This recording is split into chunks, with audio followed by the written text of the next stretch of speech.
is part 2 of installing exhaust fan in bathroom. First part was not successful, motor didn't work. So we have to do it again.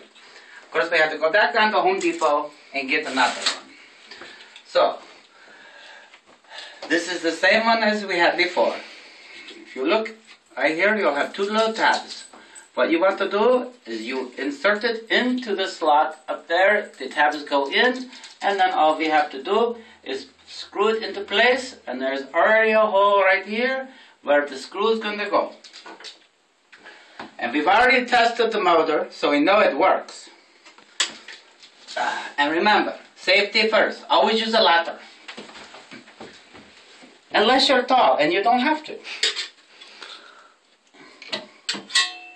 Alright, so we insert into slots like this,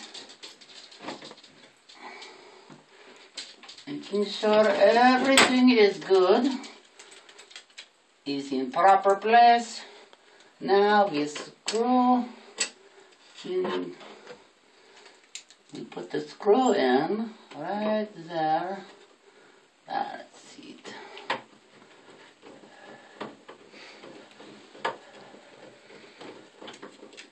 Not too tight. You don't want to strip out the screw. Alright, plug it in.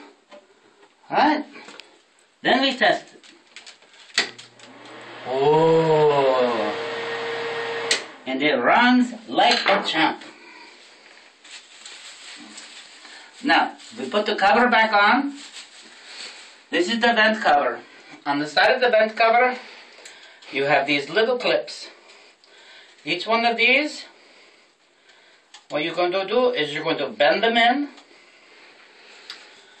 and they're going to go on either side of the vent, just like that. Let me get over here. On that side, you do the same thing. Now that they're in place, all you have to do is push it up, and voila, you are done. And then remember, always safety first. Now we tested one last time. It works perfectly. And we thank you very much.